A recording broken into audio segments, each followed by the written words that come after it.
welcome to the Science Fantasy Experience. So, I had a couple of pickups. One came in last week, one came in like 2 days ago, and one came in a good couple of weeks ago, and I've kind of left it in the box for a specific reason, which I'll get into. But then I thought I'd done my welcome back trilogy, and I thought, you know what, let's keep the videos rolling. So these are super exciting for me personally. The wait seems like forever since I signed up to the Kickstarter. So some stuff is just now starting to land for Skeletron Mark II. And the first bit that has been sent to me is the Wolf Trooper. As I said, I kept this in the box for a while because my thought was I'm just going to do an all-out video when everything comes in.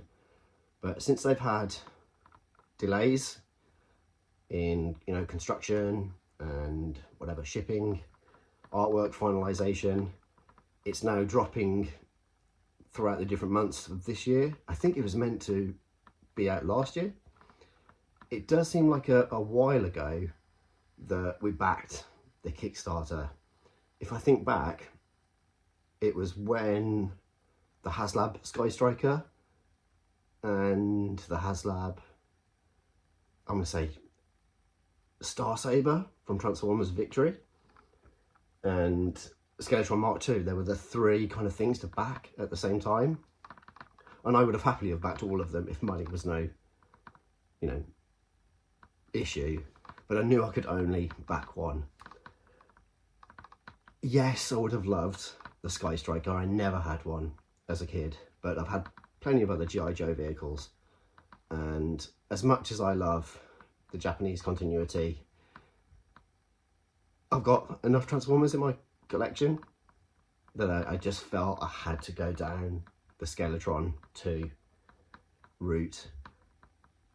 And this is the first spot. So this is a 3 3/4 O-ring figure. So in terms of Skeletron Mark II, there is a different variety of sized figures for it. O-rings and standard 3 3/4 figures, and then 6-inch. I am torn now where I've got those feelings of I should have perhaps pre-ordered or backed 2 copies of this because I had no idea it was going to be exceptional. I also didn't know that you could make 2 different characters, so you can have the character of Skeletron and the Wolf Trooper. But I never double buy. It's never been my thing. I've never needed 2 of the same thing. Because yeah, two different heads. And then you get 2 different bios. For anyone that doesn't know what Skeletron is or has forgotten through the sands of time, if I just grab Battle Action Force, there is the Skeletron Mark I. It was originally a Action Force vehicle, like the main weapon for the Red Shadows. As you can see, there's a few other bits that people will well know. There's the Cobra Hiss tank. So yeah, that is what it originally was. And now they've done a Mark II, bigger, fits both sizes of figures. So yeah, I just had to go all in on it. So I've got a various selection of figures coming for it, and then the Mark II Special Edition, which has slightly different colouring. Why didn't I get 2? Because then I could open one and keep one beautifully unpunched. I think it will subside when the 6-inch figures come, because I'm all about 6-inch scale. That's my favourite scale of toys at the moment, and it probably will be. I've had O-ring figures, and I've still got 3 3/4 figures in my collection, and I do have a soft spot for them. But I've got enough to keep me happy. So this will stay carded until it gets a bit, perhaps banged up, and then I'll indulge myself and open it. But yeah, it absolutely homages, where it came from. It looks like an Action Force carded figure with that, you know, the signature explosion behind it, the way that it's packed, all the little subtle details. The back where you've got the cutout bios, some brand new artwork for the Mark II, where you can see it's evolved somewhat incredibly with extra detailing, you know, cut out and keep. And again, you get to see Skeletron and the Wolf Trooper. Stunning. I cannot wait to see what the rest look like. I have this really wonderful memory of Skeletron from the 80s because I didn't own one. I didn't know anybody that owned one. But the doctor's surgery, you know, where you go to pick up your banana flavoured penicillin in the lovely glass bottles, their waiting room just had a box full of toys. And, you know, there was books and, you know, the very young kind of childish ones with the beads along the wire, but then they had like a tub full of action figures and Matchbox cars, and then they had a Skeletron in there. So, you know, I was kind of desperate to be ill as a kid because I got to go to the doctor's surgery and play with the Robo-Skull. Stayed with me for years and years. You see them at toy fairs and they're high price now. Perhaps a few years ago, before I knew Skeletron 2 was going to be a thing, it was always in my mind to keep an eye out on car boots, or to, you know, gradually save up for a vintage one, because I still like getting vintage toys here and there. But obviously now with Mark II happening, there's no need. I even think I'm gonna possibly have my Destro action figure on display with it. Who knows? But yeah, this is absolutely sublime. Should have got two. A couple of boxes, exactly the same size, the standard Yodel shipping. So I didn't want to do a mystery unboxing, as Hasbro now do the plastic-free packaging. So you perhaps lose a little bit of the wow factor when you do the first unboxing on video, because you're not seeing the action figure, so you don't get that first hit because it's hidden. But so yeah, they're open already. The figures are still sealed, so what I'll do is have a quick show now, and then I will cut and open them up and then come back. But yeah, we have got Dreadnought Ripper,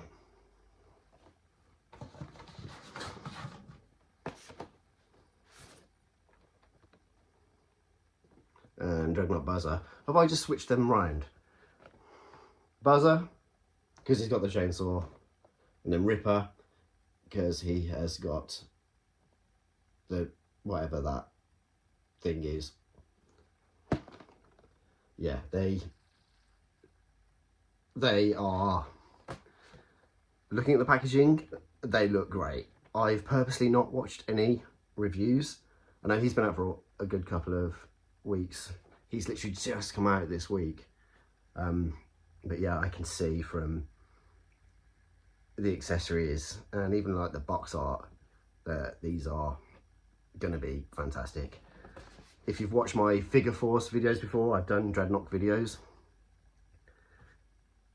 They are my favourite all-time G.I. Joe characters. They are hilarious, and they look like they have been beautifully updated, but keeping that kind of authenticity of the comics and the toy figures and what you see on screen. They've beautifully mashed those three things together. I've mentioned it before when showcasing my G.I. Joe figures. I don't like them to be too heavily updated. Yes, toys need to be updated and the looks need to fit in with the line. But yeah, they've looked like they've paid attention to where they once begin. And looking at the artwork, I don't know who did this artwork, but they've definitely taken inspiration from Glenn Fabry. Glenn Fabry is the artist that did the Preacher graphic novel in the mid-90s, especially Buzzer. That just looks like they've taken nods to that. G.I. Joe, I'm glad that they've kind of been able to keep choosing different artists, going to a new style of packaging, and then keeping the kind of the continuity going through, where you get to see a bit more detail of what you're getting in terms of sunglasses and earrings and tattoos. Let's bust these open. You just can't say freed from their plastic prison anymore with certain toys. Oh well. Anyways, here is Buzzer. So I have left him on this just to show you how they come in the boxes. The weapons are no longer in a plastic baggie, but it's nice that they don't just put them in, you know, a cream paper bag. It's nice that you get the Cobra and the G.I. Joe logo. So yeah, his weapons in there. So he's got like a flail, his chainsaw, pistol, some sort of like flail, knife, and the weapons are different for each Dreadnok, it looks like. So yeah, here's how he comes in. So you get a grayscale version of the artwork that you see on the side, and then he is like tied in. So that, I think, is the only bit of plastic that they use, and I believe this stuff is actually much more biodegradable than it was now. It's nice that they're taking the sustainability approach, and you still can get some bits of Hasbro, the retro carded collection, for classified, and kind of something like X-Men, Spider-Man, various Marvel bits that want to keep the Toy Biz aesthetic.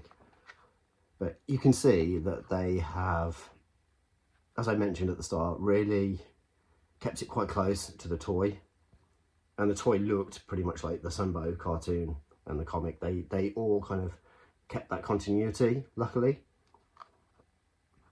But obviously where they're updating, they've given him a nice 5 o'clock shadow. He obviously comes with a pair of sunglasses as well. Could they have moulded the sunglasses to be the head sculpt so you don't lose them? But it's quite nice to have that option of keeping them on. I reckon a little bit of blue tack isn't going to go amiss. I can just see them gone forever. That's what happened to toys in the 80s. Lost behind the sofa. Various missiles. Anyways, it's just the little attention to detail. Dog tags, scars, tattoos. Skull and crossbones. Bit of a motif for a Dreadnok. And it's nice, what you'll see when I show you Ripper, is they haven't just been generic and used the same legs. It's different legs and different shoes, boots. Really lovely. Here is Ripper. Obviously, when Torch comes out in June, I'll do a much bigger video. That way I can show off Zartan,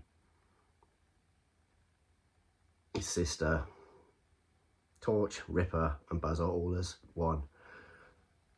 Will HasLab do a Thunder Machine? I hope so, because it'd be nice to have that. So here is Ripper. The detail on this is ridiculously good. As you can see, there's the gradient for his mohawk. You can see the razor blade earring, his tattoos, this ridiculous weapon, which is actually articulated So the pincers move and the bar also moves. Holstered weapons, his pistol is much more aggressive than the Joe's. Obviously there is a little bayonet on there, which you would expect from the Dreadnoks, being that they are just complete hardcore, if not stupid terrorists. Less intelligent, perhaps, but not necessarily stupid, being that Thrasher can make a post-apocalyptic tank out of a Pontiac Firebird. So yeah, I am loving the detail on these. They just, as I said, they've paid attention to what the figure was in the toy form way back in the 80s, and then just given the right amount of update, the right amount of musculature, because obviously various Joes are different body shapes, whereas obviously it was quite generic back then. So some are tanky as hell, say like Bazooka, and then Dr. Mindbender again, he's an absolute tank, but then the Dreadnoks are just beautifully proportioned. They are muscly guys. Again, removable sunglasses, and you can see just how detailed the face sculpt is. Slightly raised eyebrow, tattoo under the eye. Just, they look aggressive, which, you know, the Dreadnoks are. Great. As I said, bear with Caller. I'll do a separate video for all the Dreadnoks when they're all in. But here's a quick look with the leader, just to get an idea of how they compare. As you can see, they look so good together.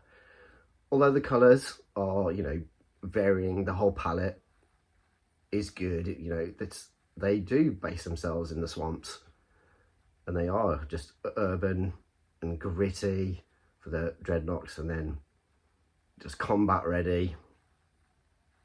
You know, going through the bayou, as you can see, Zartan's got his stolen Storm Shadow gear, and this is the colour change one, but it's boiling in my house, and it's reverted back to normal. So yeah, they look so good together. It's going to be an absolute power piece on the shelf. I've mentioned before that my Joes don't always live in one big display.